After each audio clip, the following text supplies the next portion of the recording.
का current market price है 16,996 और आज के दिन इसमें एक बड़ी गिरावट हो चुकी है। 1.22% की गिरावट देखने को मिल रही है और आज तारीख है 22 फरवरी 2022 और टाइम हुआ है 11:19।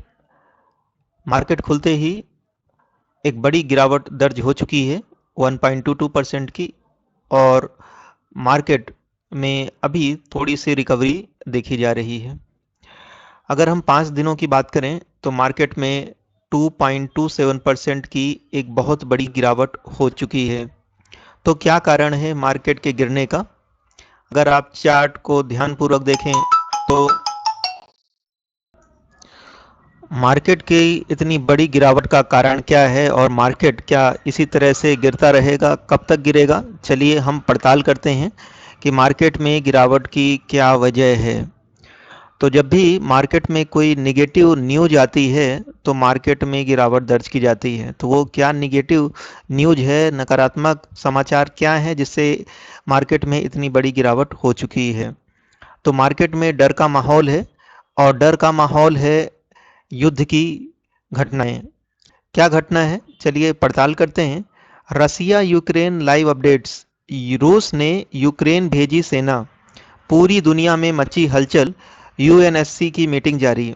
तो जैसे कि समाचार आ रहे हैं कि रूस ने यूक्रेन में सेना भेज दी है और दुनिया में हलचल है कि युद्ध हो सकता है, वॉर हो सकता है, काफ़ी अशांति फैली हुई है। और जब भी दुनिया में इस तरह की डर का माहौल होता है तो उसका असर शेयर मार्केट या स्टॉक मार्केट में दिखाई देने लगता है और जो निवेशक हैं वो डर जाते हैं और अपने जो शेयर्स हैं बेचने की जल्दी करते हैं, जल्दी से अपना माल बेचने की कोशिश करते हैं और इसी डर के कारण स्टॉक मार्केट गिर जाता है, धराशायी हो जाता है। तो क्या न्यूज है इसके बारे में हम आपको बताने जा रहे हैं विस्तार से। Russia Ukraine news. रूस के राष्ट्रपति व्लादिमीर पुतिन ने सोमवार को पूर्वी यूक्रेन के डोनेत्स्क और लुगंस्क को अलग देश के रूप में मान्यता दे दी है। फिलहाल अमेरिका और ब्रिटेन ने रूस पर प्रतिबंध की बात कही है। वहीं संयुक्त राष्ट्र सुरक्षा परिषद में भी आज यूक्रेन मसले पर मीटिंग होनी है। तो राष्ट्रपति पुतिन ने जो फैसला लिया है कि यूक्रेन के 2 टुकड़े कर दिए जाएं, 2 अलग-अलग देश बना दिए जाएं, उस पर अमेरिका और ब्रिटेन ने रूस पर प्रतिबंध की बात कही है। तो जब इस तरह से बड़े देशों, विश्व के बड़े देशों में टकरार होते हैं और उनके बीच आपसी मतभेद होते हैं और युद्ध की आशंका जब बढ़ जाती है तो उसका सीधा असर स्टॉक मार्केट पर दिखाई देता है। तो जब तक कि स्थितियां सामान्य नहीं होती हैं और डर का माहौल रहेगा तो स्टॉक मार्केट में आगे भी गिरावट होती रहेगी। तो क्या है समाचार, उसकी हाइलाइट्स आपको हम बताते हैं। डोनेत्स्क और लुगंस्क क्षेत्र को रूस ने अलग देश माना। यूक्रेन ने कहा रूस के ताज़ा फैसले से उनको कोई डर नहीं है।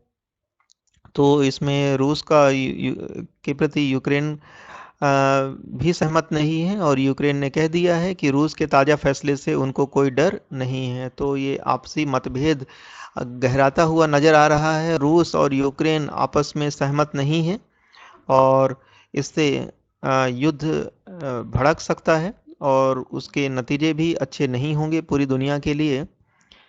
Russia Ukraine news. रूस और यूक्रेन के बीच चल रहा विवाद अब चरम पर आ गया है। दरअसल रूस के राष्ट्रपति व्लादिमीर पुतिन ने सोमवार को पूर्वी यूक्रेन के डोनेत्स्क और लुगंस्क को अलग देश के रूप में मान्यता दे दी है। इसके बाद विवाद बढ़ गया है। फिलहाल अमेरिका और ब्रिटेन ने रूस पर प्रतिबंध की बात कही है और वहीं संयुक्त राष्ट्र सुरक्षा परिषद में भी यूक्रेन मसले पर मीटिंग होनी है। तो और क्या ऐसे समाचार हैं जिससे स्टॉक मार्केट में गिरावट जारी रह सकती है? वो है रूस नए देश में बनाएगा मिलिट्री बेस। रूस के राष्ट्रपति पुतिन ने यूक्रेन की तरफ सैनिकों को भेजने का आदेश दे दिया है। इसके साथ साथ कुछ ऐसी संधियां भी हुई हैं जिसके मुताबिक रूस डोनेत्स्क और लुहांस्क में मिलिट्री बेस बनाएगा। और जब इस तरह के मिलिट्री बेस बनाए जाते हैं तो उसका विरोध होता है और युद्ध की आशंका बढ़ जाती है। Indians evacuation from Ukraine. Ukraine से भारतीयों को लाने का सिलसिला शुरू। आज दिल्ली आएगी पहली फ्लाइट। तो भारतीयों को यूक्रेन से वापस बुलाया जा रहा है, जिससे कि इस पर आप भी सहमत होंगे कि युद्ध हो सकता है और भारतीयों को इस खतरे का सामना ना करना पड़े, इसलिए भारतीयों को अपने देश वापस बुलाने की तैयारी चल रही है और उनको बुलाया भी जा रहा है। इस खबर के चलते सेंसेक्स 1000 पॉइंट जो है गिर चुका है। यूक्रेन को लेकर जारी संकट से बाजार को फिलहाल राहत मिलने की कोई उम्मीद नहीं दिख रही है। जंग की बनी स्थिति के चलते मंगलवार को लगातार 5वें दिन बाजार में गिरावट बनी हुई है। आज जैसे ही कारोबार शुरू हुआ, सेंसेक्स एक झटके में 1000 अंक गिर गया है। तो अगर इस तरह की न्यूज मार्केट में आती रहेंगी तो मार्केट में लगातार सेंसेक्स और निफ्टी में गिरावट जारी रह सकती है, जब तक कि कोई सकारात्मक समाचार नहीं आते हैं। India on Russia Ukraine crisis. Ukraine में भारतीयों की सुरक्षा हमारी प्राथमिकता, संयुक्त राष्ट्र में बोला भारत। यूक्रेन बोला, हमारी अंतर्राष्ट्रीय सीमा अपरिवर्तनीय है। यूएनएससी की मीटिंग में यूक्रेन भी शामिल था। अपने बयान की शुरुआत में रूसी कदम को वायरस बताया, जिससे यूएन तक असर किया है। आगे कहा गया कि वह वायरस क्रेमलिन ने बताया फैलाया है। कहा गया यूक्रेन के अंतर्राष्ट्रीय बॉर्डर अभी अपरिवर्तनीय हैं और ऐसे ही रहेंगे। तो ये बहुत बड़ा विवाद है। दो बड़े देशों के बीच में एक टकरार का जब बात आती है तो युद्ध जैसी स्थितियां होता है, तो स्टॉक मार्केट में एक बड़ी गिरावट के लिए हमें तैयार रहना चाहिए। यूक्रेन से आज दिल्ली आएगी पहली फ्लाइट। यूक्रेन से भारत के लोगों को भारत लाने का सिलसिला शुरू हो गया है। एयर इंडिया की पहली फ्लाइट जो यूक्रेन की राजधानी कीव गई थी, वह आज रात 10:15 तक दिल्ली में लैंड करेगी। तो भारतीयों को वापस बुलाया जा रहा है। रूस ने यूक्रेन में भेजी सेना।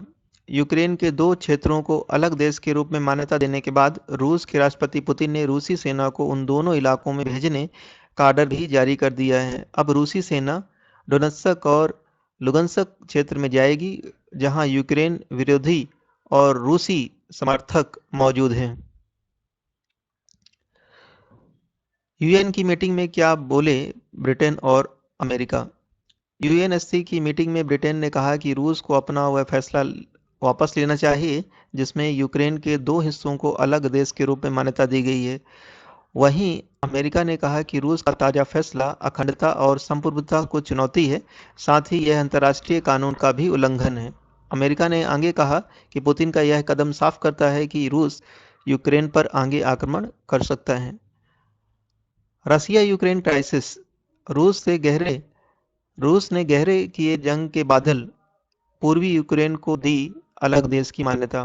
तो रूस का यह कदम जो है जंग को बढ़ावा देता है और बहुत बड़ा खतरा विश्व के सामने आ चुका है। यूक्रेन रूस संकट पर आया भारत का बयान। यूएनएससी में भारत के स्थायी सदस्य टीएस तिरुमूर्ति ने यूक्रेन मसले पर भारत की तरफ से बयान दिया। उन्होंने कहा कि यूक्रेन सीमा पर विवाद बढ़ना चिंता की बात है। ताज़ा घटनाक्रम इलाके में शांति सुरक्षा को प्रभावित कर सकते हैं। नागरिकों की सुरक्षा जरूरी है। यूक्रेन में 20,000 से ज़्यादा भारतीय छात्र हैं और भारतीय लोग रहते हैं। भारतीयों की सुरक्षा हमारी प्राथमिकता है। आगे कहा गया कि भारत वैश्विक शांति और सुरक्षा पर जोर देता है। उम्मीद जताई गई है कि यह विवाद जल्द निपट जाएगा। त्रिमूर्ति संयम बरतने का आह्वान करते हैं। हमें विश्वास है कि इस मुद्दे पर को कोई राजनीतिक बातचीत के माध्यम से हल किया जा सकता है। तो जब तक कि इस तरह की खबरें बाजार में रहेंगी और इसका कोई निश्चित समाधान नहीं खोज लिया जाता, तो स्टॉक मार्केट में कोई भी तेजी आने की उम्मीद नहीं है। स्टॉक मार्केट जो है लगातार गिरता ही रहेगा। तो हमें इंतज़ार करना चाहिए कि मार्केट में कोई अच्छी सकारात्मक न्यूज आए, जिससे कि स्टॉक मार्केट में जो गिरावट है वो रुक सके। तो आप इंतज़ार करिए जब तक कि कोई अच्छी खबर मार्केट में नहीं आती है। तो स्टॉक मार्केट में आगे भी